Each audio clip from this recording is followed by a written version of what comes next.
All right, Jesse on Fire, welcome back to the channel. So we are going to get serious now. We are moving away from Colby and Masvidal, beef, arrest, etc. You know, I obviously have been using that to bait people, just so we're clear. So like now that we're having an adult conversation, I imagine not very many young people really, you know, where this Cain Velasquez thing, if there's no new information on the case, I doubt a lot of people care that are, 19 years old because they don't really understand.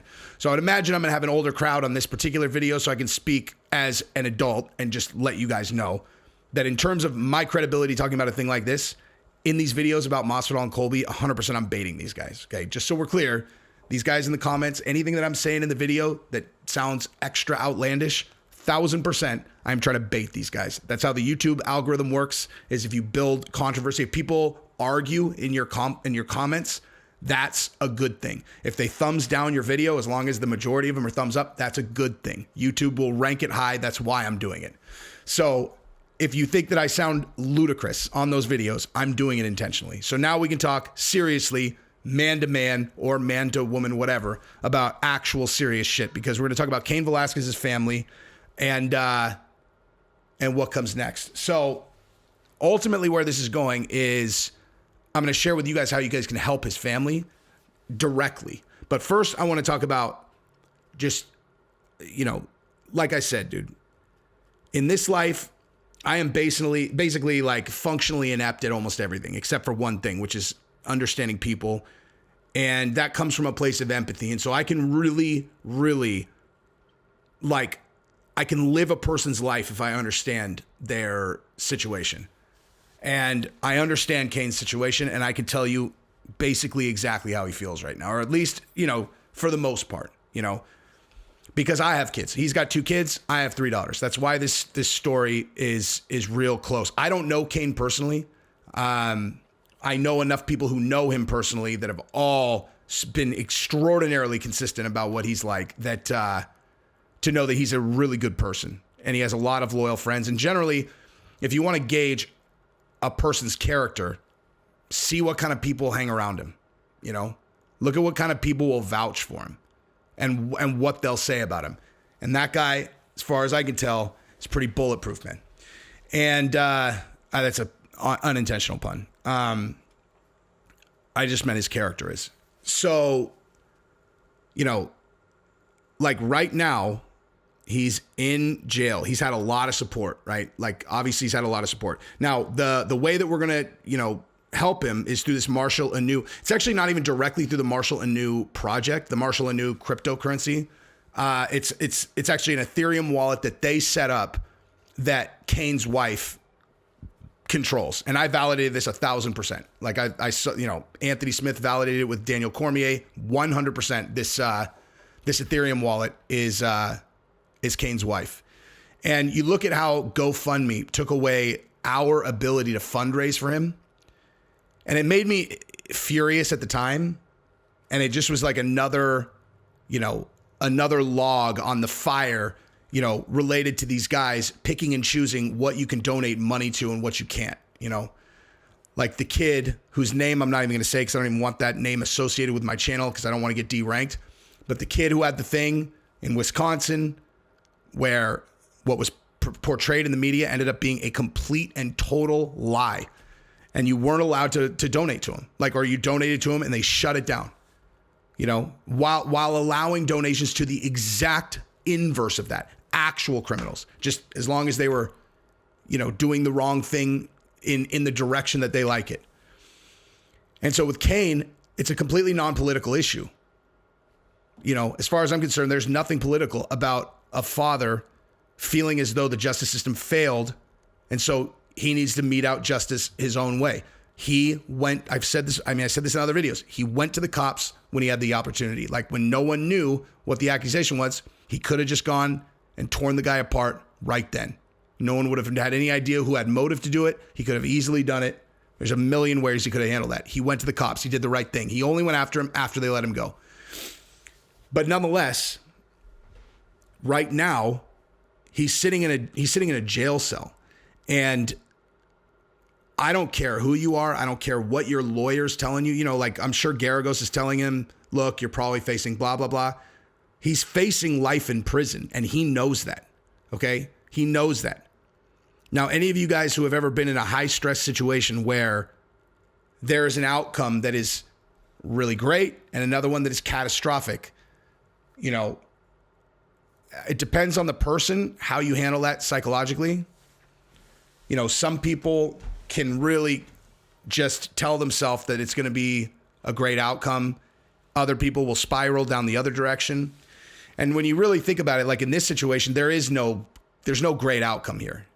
It's a matter of degree to which the negative outcome is going to fall under, you know? Like if he ends up getting 3 years in prison, that's a big win here, you know? Now, it's possible that he gets nothing. It's possible he gets probation. I mean, that's certainly not impossible. You know, and I don't even want to speculate on the likelihood of that.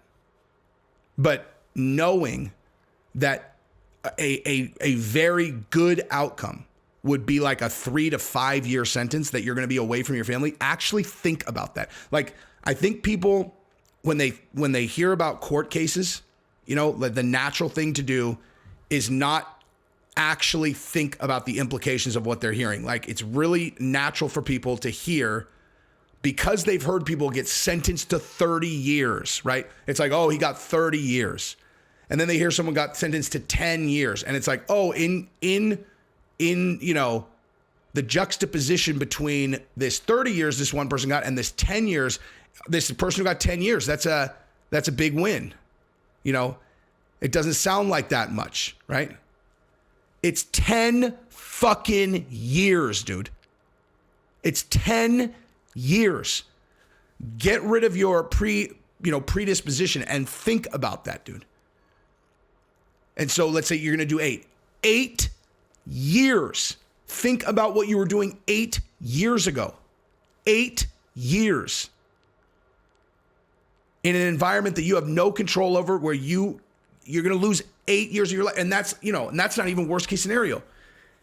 And so when a good scenario would be 3 years. 3 years, dude. Now, 3 years does not sound that long to me anymore. That would have sounded like forever when I was 25. I'm older now. When you get older, time doesn't, you know, translate. But still, imagine being away from your family for 3 fucking years. And that's a good outcome for him. Okay. And that's what he's sitting there in his cell thinking about, is like, you know, to hope for better than that might even be unreasonable. And that is sinking in. Like, he's having great support. He's got great people around him, people that are probably supporting him financially, etc. But to not have that stress marinate into who he is impossible at this point. It's impossible, dude. It's not, I mean, unless he is, no, it's impossible. He's wearing the weight of what he's facing every night. And he's thinking about his family. He's thinking about his wife. He's thinking about his kids, you know? He's actually having to think about things like this. What if I got shipped for 10 fucking years? What if I got shipped for 20 fucking years? What if, dude? What if I got 20 years? Am I going to make my wife stand by and wait for me for 20 fucking years? Or would I be a better man to just let her go? Like, he's having to actually think about that, dude. Like, if you're a married person with kids, fucking think about that. Like, think about having to have that conversation with yourself in real life. Like, actually having to fucking think about that. Would I be a better man and a better father and a better husband to let her go, dude? Rather than put her through having to wait for me for that amount of time, for her losing her life waiting for me. Would it be better?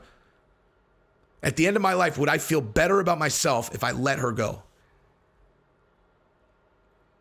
That's why this shit doesn't go away from me. Like, you know, I know most people, it's like story, goldfish. You know, I'm a goldfish. You know, oh, like this news cycle, this thing happened, and then next week it's whatever. See, my brain doesn't work like that. That's just not how my brain works. And it's a gift and a curse, man. I can see things that other people can't. I can see things other people can't, and I can feel things other people can't. And this is one of those things. I'm grateful for it, of course. But putting myself in Cain's position and actually really thinking about that, and not just should I let my wife go, like, if I get real time, my daughter's going to be graduated from college, married when I get out. I'm going to miss their whole fucking life. But the one thing that we can help him with is we can help him financially. And if you think that doesn't matter, dude, then you're wrong. So these Marshall and New guys, they set up an Ethereum wallet. Like I said, that this goes directly to Cain's wife and his, wife and kids, goes directly to her. And so I'm donating some. I already kind of, anyway. But I'm doing another thing with the Marshall and New guys. I'm having them take whatever they were going to pay me and just give it to Cain's family. And,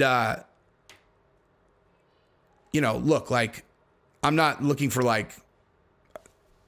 I'm not like special, dude. Like I'm not doing anything special. All I'm doing is like, I'm trying to do what I can for a person who's in a really tough spot, who in my opinion it's a humanitarian fucking tragedy that he should be even having to think about that, dude. Like, I don't see the world the way that other people do, dude. I just don't, man. And it's really funny because I did kind of like a joke video in my last one about principles, like it was a joke. Like I'm joking. Like I'm joking about like principles about a dude talks shit. And then, the guy gets to jump out and punch you in the face and Khabib lives on, like I'm joking. That's a fucking joke. Like that whole fucking video is a joke. But me saying that I live on principles, that's not a joke. And one principle to me is your inherent right as a father and a husband to protect your fucking family. Period. Like, and it's not anyone's position to get in your way. It's not anyone's position to stand in your way. It's not anyone's position to fucking judge you for it. And the idea of a father going after someone who molested their fucking kid, and then the result of that is them having to sit in a cell and consider letting his fucking wife go and find someone else rather than making her sit by while her entire life goes by while you're locked in a box because some fucking piece of shit judicial system thinks they're in a position to fucking lock you in a room for the rest of your life because of that. Fuck that, dude. Fuck that shit. It's wrong. It's fucking wrong. And it's wrong in the worst way. Like if murdering a person's wrong, so look, like murdering that guy's wrong, right? They're saying, he tried to kill him. So it's wrong. Like it's wrong. He tried to kill him. It's wrong. Okay. And so what, we're going to turn around and just kill Cain? Like we're just going to lock him up for the rest of his life, make him lose his fucking family? That shit's wrong, dude. And I say this to like any potential jurors or anyone who thinks that again, I'm going to repeat this one more time because this is going to start coming back up in the press. If you are hearing what I'm saying and actually internalizing it and you agree with me that Cain should not have to make decisions like that, that's fucking wrong, then stop saying shit about him acting recklessly. Stop fucking moratorium on that. Even if you think, it's reckless, he could have done things better. Stop talking about it, dude. Because the result is going to be the perception of that public opinion is not fully behind him. If the perception is that public opinion is fully behind Cain and that he should not do jail time, he probably won't. And every voice matters, especially if you're a UFC fighter and you have a public voice. Just do not fucking say that shit anymore. I heard Curtis Blades say it, and he said, you should do time. I get it, dude. I understand why you would say that. Like, I understand why you would think that. People can't just go out and fucking shoot shit up. I get it, dude. But I'm not talking about that. I'm talking about Cain specifically. Sitting in a fucking cell with that. That's what's on his fucking mind, dude.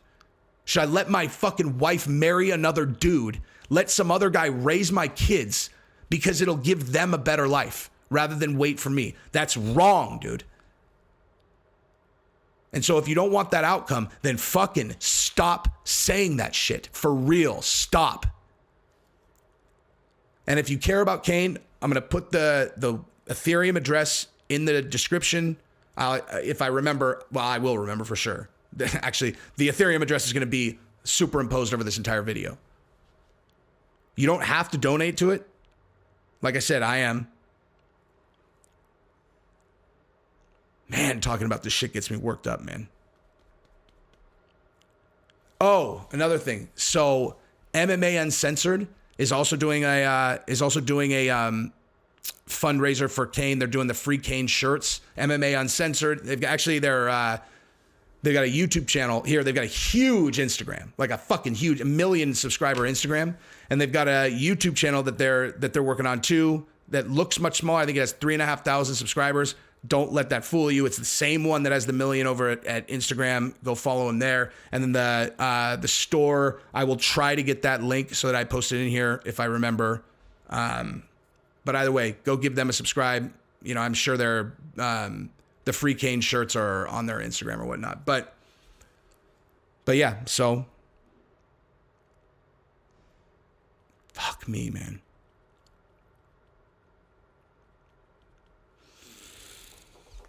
Man, God damn, if I had to do that,